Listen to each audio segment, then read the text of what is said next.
60 years old, I learned how to weld for the first time. I went and bought a cheap Harbor Freight welder and started sticking metal together. You could try to play, but you're never gonna beat me. Look the other way, what I'm doing ain't easy. Bloody hands stained from the people who deceive me. Muddy hands break through the chains, go free me. Looking for change. So how you doing today? Good. How's it going with yourself?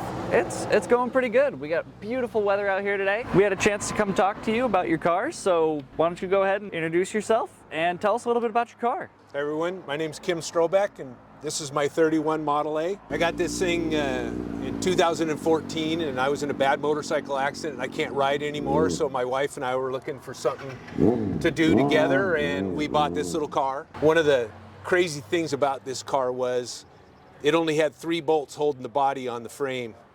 And we drove it for 2 years like that. So it was just, when I tore it apart for the new engine, I discovered all these maladies of this car. Hey, it's why those grade 8s are important. Yeah, indeed. Them 3 bolts were putting in their work. What would you say is your favorite memory with the car? Well, right now, the love-hate relationship of building the car. Okay. It was triumph and failures and learning, a lot of learning experiences. So part of the process was I wanted an engine that would do modern speeds. Right. Transmission that would shift like a modern car so that I could drive it to the car shows if I had to get to on a highway. It could at least do 65 miles an hour. So what'd you end up replacing it with? Well, this engine is a 53, out of a 53 Crestline, Okay. a Ford, and it's a 53 late year flathead. Ford was stealing parts from the other divisions because they were introducing the Y-block the next year. Okay. And so this has got a Mercury crank in it, and it has truck heads on it. So it's got the EAB heads that were from higher compression truck engines.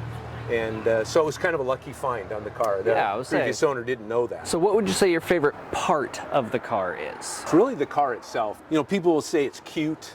I guess that's kind of it. White walls and the green paint and the posture of this car. Yeah. That was really my favorite part. And then the work I did. And most of the work is under the car.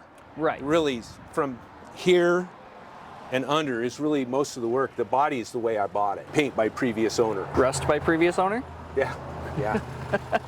What would you say your future plans are for this thing? Well, at some stage of the game, I'm going to paint and body work, obviously, is in the equation. Interior, I'm going to have late 40s, off-white, tuck and roll tile interior put into it. I may do it myself, or I may have somebody else do it. Take this top off and put a Legends fold-back top.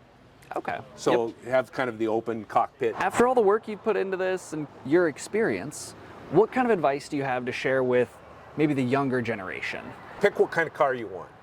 Right. You know, pick the genre, the kind of car that turns you on, makes you feel good about yourself. Find a good candidate. For us, it was budget. This was all about budget. Get a hot rod. I wanted to do some work on it myself, and that would entail, for me, it was I didn't know how to weld. So at nearly 60 years old, I learned how to weld for the first time. I went and bought a cheap Harbor Freight welder and started sticking metal together. The mechanical parts, I'd never wired a car, so this thing required 100% new wiring.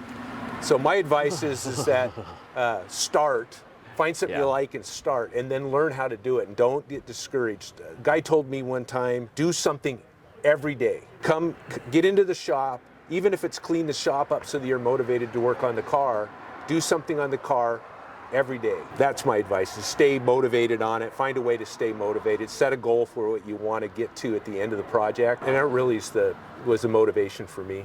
You know, doing a project like this, you're filled with regret sometimes. Darn, I wish I would have bought a better car. Darn, I wish I would have bought one that didn't need all this work. But at the end of the day, if you persevere and plug along and prove positive that things can get, you can finish it up. It does get better. You will get there. Just keep putting in the effort. Yes, It'll indeed. all work out in the end. You just might not have any knuckles left. Well, thank you so much for your time today. Yeah, appreciate all the compliments and the You're welcome. attention.